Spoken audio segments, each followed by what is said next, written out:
Hello and welcome to Chemistry with Dr. Clark. In this video I'd like to talk about writing the names and chemical formulas for acids. An acid is a compound that when you dissolve it in water, it will dissociate or split up to form hydrogen ions and anions. Now the important thing here is that A, you do get a hydrogen ion, and B, that you are dissolved in water.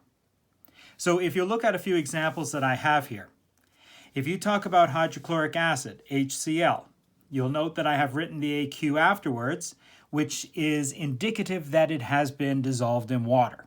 Okay, so maybe we should explore that a little further first. So if you have a substance that is a solid, the way that you're going to tell everyone that it's a solid is you will say, ooh, I have some iron and it's a solid. I will put a little s in brackets as a subscript after the iron. Or if I want to tell everyone that I have a liquid, let's say we have liquid water, then in the brackets afterwards, I would write L for liquid. Or if you wanted to talk about that you had a gas, let's say you have some oxygen gas. After you write your chemical formula, you'll put a G in brackets as a subscript to say that it's a gas. The AQ is our way of saying that it has dissolved in water. AQ represents aqueous. So if you have something dissolved in water, the word that we like to use is aqueous, and the symbol that we like to give it is an AQ. So if I have some HCl dissolved in water, this will be HCl aqueous. Okay, solid S, liquid L, gas G, and aqueous AQ. So since these are all acids, and they're all dissolved in water, they are all followed by an AQ. You'll notice that they all start off with a hydrogen. So HCl, HNO2, H3PO4, H2SO4.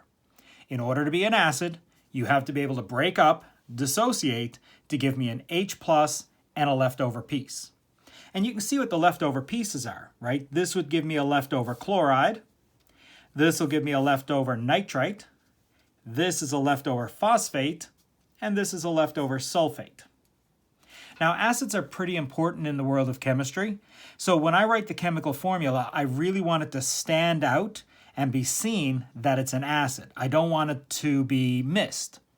So when we write the names, we usually write the hydrogen atom that's free to dissociate first. That's why it's HCl, HNO2, H3PO4, and H2SO4. We like to put that hydrogen first so that way it's easy to see and it's easy to recognize as an acid. Now, naming these, there's actually 3 sets of rules for this. And the rule is going to depend on how this other piece is named. Right? When I talk about Cl, that's a chloride. Because it ends in "ide", there's a set of rules for naming this acid. This one here has an NO2 at the end. That's a nitrite. If you end in "ite", there's a set of rules for naming that acid. If we look at this one here, this one ends in a PO4. That's a phosphate. If you end in "ate", there's a set of rules for naming that acid. So these 3 acids here will all have a different set of rules to name them because the anion that's involved has a different suffix, a different ending. Ends in "ide", ends in "ite", ends in "ate". Now, acid rules are one of those things that you're going to have to sit down and just memorize. When my ending is "ide", what do I do? When my ending is "ite", what do I do? When my ending is "ate", what do I do? Right? You just have to memorize them. So let's work our way through the 3 rules. So rule number 1. What happens if the anion that you have ends in "ate"? Well, the rule says you're going to change that "ate" to an "ic", and you're going to add the word acid. Now, you can write the rule as a sentence, but I find it's a bit easier to remember if it's visual. So this would be the first part of the name of the anion that ends in the word "ate". So let's say that we go back here. I had phosphate ending in "ate". So this would be phos phosphate. Okay? The phosp would be the root word, right, with the ending ate. The rule says you're going to keep the root word. See, that's why the line is here. You keep the root word, but you're going to drop the ending. So you're going to drop the ate and turn it into an ic. So this is going to be a phosphoric acid. Okay, we had the root word, we drop the old ending, keep the root word, add a new ending. Now, in the world of chemistry, we are concerned with how these things sound, right? How easily they roll off the tongue. So for me to say a phosphoric acid doesn't really roll off the tongue nicely. So for the phosphorus, or the phosphate, we decide that we're going to throw a couple of extra letters in. We're going to throw in an O and an R. So that way this becomes a phosphoric acid. Right? So phosphate becomes phosphoric. The other one that's going to cause us some trouble, actually, is one of the examples here. Like if I look at this very last one, I just kind of skipped it. You've got an SO4. That's a sulfate. It ends in ate, so it's going to follow the exact same rule. Right? The rule for the phosphate and the rule for the sulfate, the same. So if I write that, let's say above. So if I have sulfate, the root word is the sulf. Ending is ate. Rule says, drop the ate and turn it into an ic. So we keep the root word, sulf, add the new ending, ic, acid. And we end up in sort of the same spot, right? Phosphoric acid didn't sound right. Sulfuric acid also does not sound right. So again, what we're going to do is throw in a couple of extra letters. So instead of sulfic, we're going to put in a U and an R and call it sulfuric acid. Okay, the main rule is that the ate gets dropped and it's replaced by an ic and the word acid. These two are the only ones where you're going to add extra letters. Okay, all of the rest, not going to have to worry about it. But if you're talking about a phosphate, we like it to become phosphoric, add the OR. And if we're talking sulfuric acid, well, we're going to throw into UR and call it sulfuric acid. Okay, these are the only two that are going to get extra letters. Now, if we're going to do this as problems, what you're going to have to do is look up the name of the anion, right? So here's your hydrogen out in front, and you've got a ClO3 at the back. Hydrogen in the front, NO3 at the back. We've already done this one, but let's do it anyway. Hydrogen in the front, PO4 at the back, right? They are acids, so the H's are out in front. And if you're going to name them, it is based on the name of the anion. So if we pull out our table of polyatomics, right, because those endings are all polyatomics, right? This has more than one atom, this has more than one atom, this has more than one atom. So if we pull out our table of polyatomics, we can look up what is a ClO3. So if I look through my list, ClO3 is right here. ClO3, 1 minus, is a chlorate. So this is a chlorate. Well, what does the rule say? The rule says, drop the ate and turn it into an ic and add the word acid. Right? Drop the ate, add the ic. So this is going to become chloric acid. Now let's rewrite it so that way the word is all put together. So this would be chlor, the root word, add the ic, acid. So that's chloric acid. Let's move on to the next one. If you've got an NO3 and I look through my table, NO3 is right here. NO3 is nitrate. So we'll write nitrate. And it does follow this rule. This rule here is only for endings of 8. If when I looked it up, it didn't have the ending of 8, then this rule would not apply. Okay, this rule only applies if the ending is 8. Okay, so again, I'm going to get rid of the 8. I'm going to add an ic and the word acid. So if I put it all together, I got a nitric acid. So NITR, that's what's left over from the original word. add my IC, and the word acid. So it's a nitric acid. And if we do the last one here, we already know that PO4 is phosphate. So let's write our phosphate. We are going to get rid of the ATE, and we're going to replace it with an ic and an acid. But we remember that when I write this, if I call it a phosphic acid, it doesn't sound right. That for phosphic, we do like to throw in an OR and make it a phosphoric, right? Just sounds better, rolls off the tongue nicer. So this would be phosphoric acid. Now you have to memorize this as a rule for naming acids, and you should also memorize this OR and UR thing for the sulfuric and the phosphoric. Okay? Now let's say that we'd like to go backwards. Let's say instead of me giving you the formula, I give you the name. So it is pretty much the same problem, just working backwards. This ends in ic. What was the ic originally? Originally the ic was an 8. So why don't we change it back? Instead of ic, let's have 8. So iodic acid originally contained an iodate ion, right? Originally it had an iodate ion. All I need to do is come to my table, find iodate. I know it's an acid, so I know the very beginning of it's going to be an H, and I just put the two of them together. So if we look up iodate, so we look through our table here, iodate is right here. Whoops, right here. Now be careful with this table. I have both an iodate and an iodite. This particular rule here only works for the 8. So an iodate is IO3 1-. That is IO3 1-. It is an acid, and the very first part of all acids is going to be an H+ ion. 1+.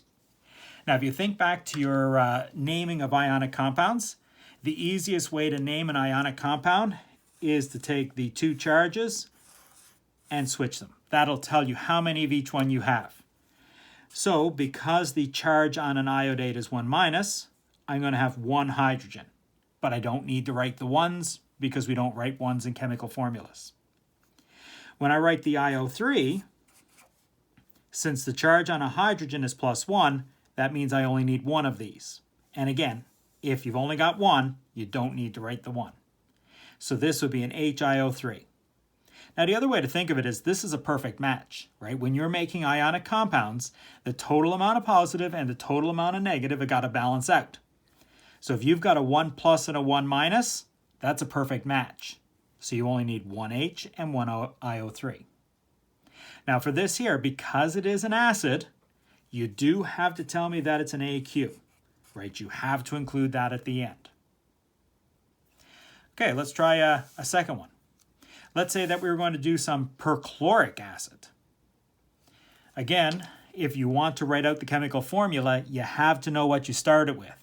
So you have to take your rule and work it backwards. So you're going to drop your ic and change it back into an 8. So I am looking for perchlorate. That's the chemical that I'm going to use for this acid. So if I take a look at my polyatomics, I have perchlorate right here. Okay, this is my perchlorate. It's a ClO4 1-. So let's write that down. ClO4 1-. If it's an acid, you know the first piece is always going to be an H+. And you've got another perfect pair, right? I've got a +1 and I've got a -1. If I switch those two, it's going to be 1 to 1. So I'll have 1 H and 1 ClO4. Because it's an acid, I do need to say AQ. All right, and if we take a look at the very last one here on this page, we have carbonic acid. Again, it ends in ic. And if I want to know what the original chemical was, I've got to use my rule backwards. So you're going to get rid of the ic and put in the 8. So this is carbonate. It's a carbonate ion. So if you look at your table of polyatomics, you can see that carbonate has a formula of CO3 2-. So if we write that down, CO3 2-, it's an acid, so it always has to have an H plus as its cation. Now, this is not a perfect pair, right? You've got a 1 plus and you've got a 2-. So if we do the trick where we're going to take these two and switch them, that means hydrogen, because there's a 2 on the carbonate, I get 2 hydrogens. For carbonate, because there's a positive 1 charge on the hydrogen, I only need 1 of them, and you can leave out the 1. And that'll be aqueous. Now, is that a good formula? Yes. Because what's it saying is that you need 2 hydrogens and 1 carbonate. If you have 2 hydrogens, hydrogen 1 plus and hydrogen 1 plus, right? That's what 2 of them mean. And you have 1 CO3 2-. The total charge on the hydrogens is +2. The total charge on the carbonate is -2. And in an ionic compound, the total number of positives have got to match the total number of negatives. +2, -2. That's perfect. So that would be rule number 1. Let's move on to rule number 2. Rule number 2 talks about things that end in "ite." It says if you end in "ite," you're going to change the "ite" to an "us," and again you're going to add the word "acid." So "ites" become "us." If we go back to the first page again, one of my examples was an "ite," right? It was a nitrite. So if I put down nitrite here, okay, this is the root word, N-I-T-R, nit. The "ite" is the ending. So I'm going to keep the beginning part of my word, N-I-T-R, and now I'm going to add "us." But I'm also going to add the word "acid." So you kept the root word, here's your ending "ite." You keep your root word, and you add a new ending. The "ite" disappeared and the "us" became the new ending. So you went from a nitrite to a nitrous acid. Okay? So let's go through a few examples. Right, the names for these all depend on the anion. So if you split every single one of them into 2 pieces, hydrogen at the beginning and everything else at the end, you can see that the endings on all 3 of these are polyatomic, right? ClO2, polyatomic, IO3, polyatomic, and NO2, polyatomic. So if we look up the names for them on our table of polyatomic ions, we should be able to turn them into acid names. Okay, so let's move it up just a little bit. So if I look for ClO2, ClO2 is right here. It's chlorite. And that's excellent because this rule only works if you end in "ite." If you have a different ending, you got to use a different rule. So this is a chlorite. Now, the rule says drop the "ite" and add "us" and the word "acid." So this is going to become a chlorous acid. All right, if we move on to the next one. If you're looking at IO3, IO3 is an iodate. That's an 8. That doesn't follow this rule. That's a bit of a typo. Okay, on this sheet, this should have been IO2. Let's just pretend it was always IO2. Okay, you don't say anything, I won't say anything. But if we look up an IO2, IO2 is on my sheet right here, and it's an iodite. So if it's an iodite, then this does follow my rule. This rule only works if you end in "ite." So if you end in "ite," you're allowed to drop the "ite, you turn it into an "us," and you add the word "acid." So this becomes an iodous acid. A little weirdly sounding, but okay. And if we do our last one, if you look up an NO2, if I go looking for an NO2, Where's my NO2? Ah, right here. Here's my NO2. This is a nitrite. And again, it ends in an ite, and therefore it uses this rule. So if I look at my rule, nitrite, rule says, drop the ite, turn it into an us, and add the word acid. And we've already done this one, right? So this would be a nitrous acid. Now, if you do problems with naming and writing the chemical formulas for acids, what you're going to find is that rule number 2, these acids, they're not extremely common. They're not ones that you tend to see in the laboratory. Okay, so chlorous acid, iodous acid, nitrous acid, probably not names that you've heard or are familiar with. Now, some of the ones from the rule number 1 you would have been. Phosphoric acid, that's what they put in colas to give it a bit of its tart taste. Nitric acid, every chemistry lab has nitric acid in it, right? The rule number 1, things that end in 8, these will be acids that you're more familiar with. Rule number 2 that talks about the ites, these are going to be acids that you're probably not familiar with. But again, you have to know the rule. So let's say you'd like to go in the opposite direction. Let's say that I've given you names and I would like you to turn them back into chemical formulas. Well, you're just using your rule backwards. If you get something that ends in us, what was the original ending? Ite. So this would be hypochlorite. Phosphorus, get rid of the us. This is ite. Bromus, get rid of the us. This is an ite. Right? If you're going to take the word and turn it back into the chemical formula, you have to turn the acid name back into the original name.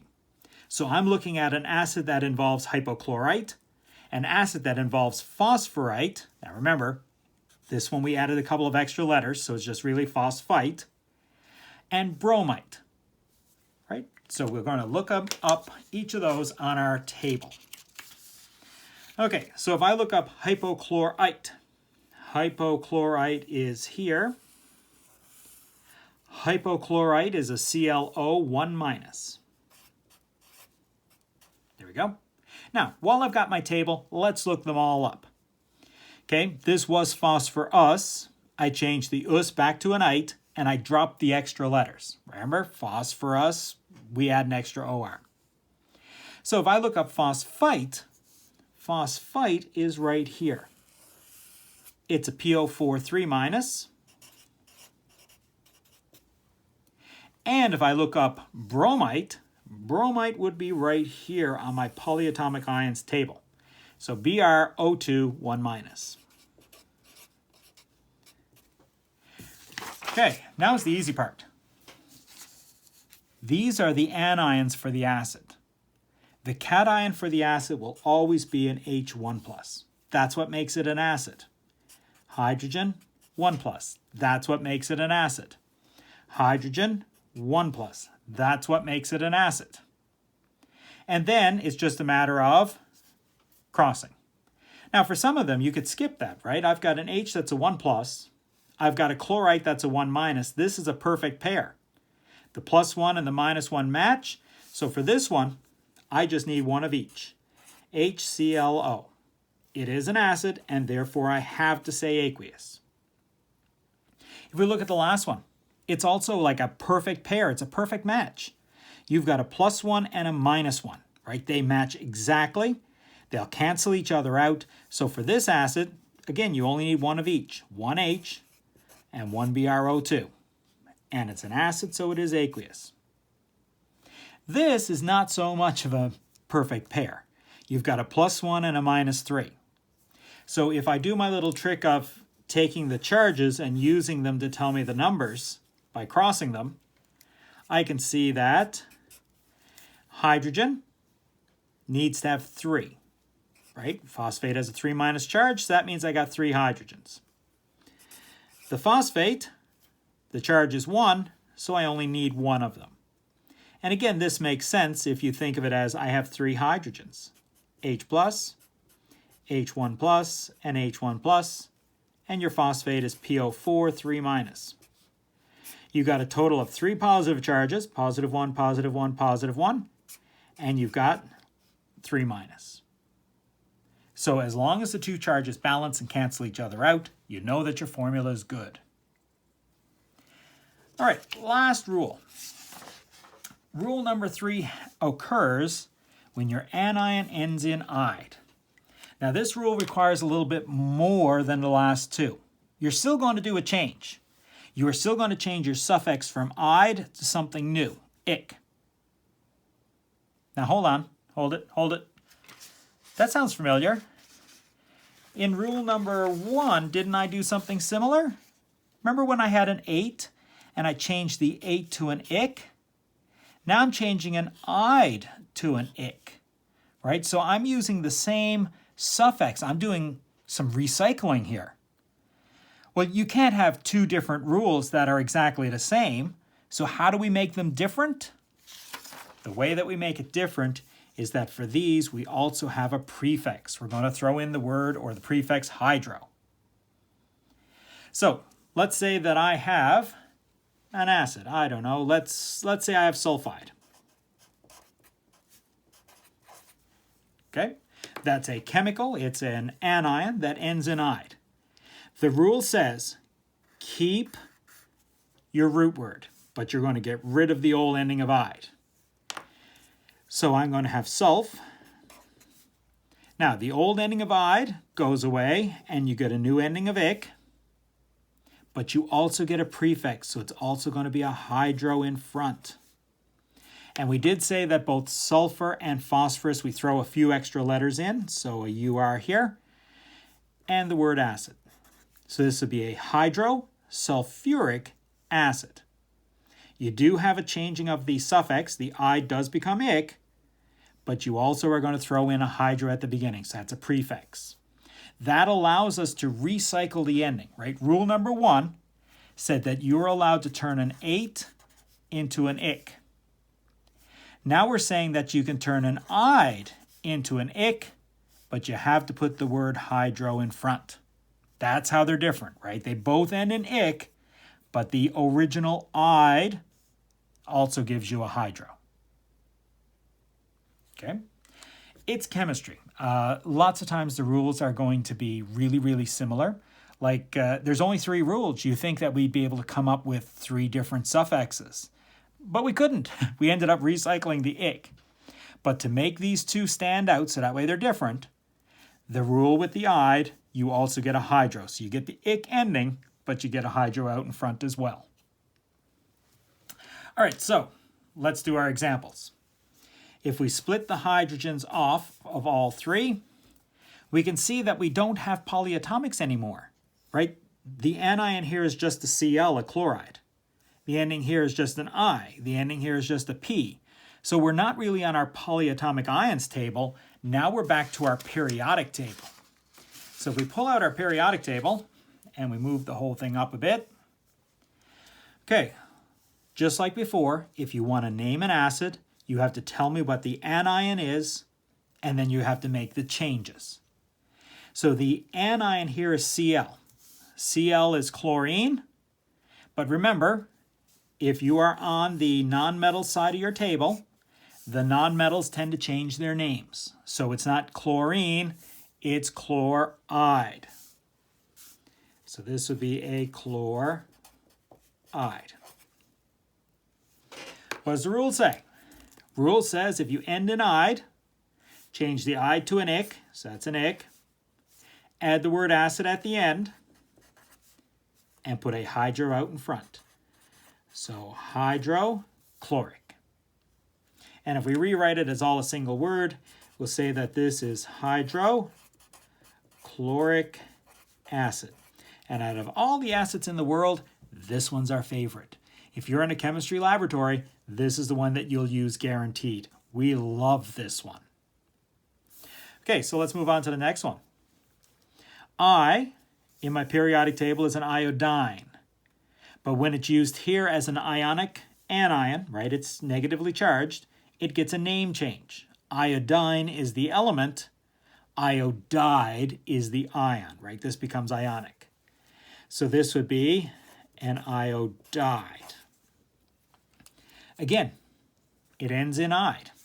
Rule says, get rid of the "ide," change it to an "ic," add the word acid, and put a hydro in front. So when I write it out, I would call this a hydroiodic acid. All right, one more. We're looking here at a P. So if I look on my periodic table, P is for phosphorus. That's the element. But here I am using it as an ion, an anion, right? Negatively charged ion. So instead of a phosphorus, this would be a phosphide. All righty. So the rule says if you end in "ide," drop the "ide" and add an "ic," add the word acid, and put the word hydro in front. Now it is my phosp. Remember, phosphorus and sulfur, we do like to throw in a couple of extra letters to make it sound nicer. And this is how you know which letters to add. What was its original name? It was phosphorus. But when I turn it into "ide," I drop the OR and the US. Well, I'm going to put the OR back. So this will become hydro phosphor, put the OR back, then add the new ending "ic," and then acid. So hydrophosphoric acid.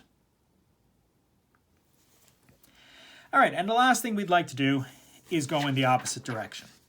Right, so let's say that you're given the name and you'd like to turn it back into a chemical formula. Now, if you're going to turn these back into chemical formulas, you know they all start with hydrogens. So they're all going to be H with a 1+.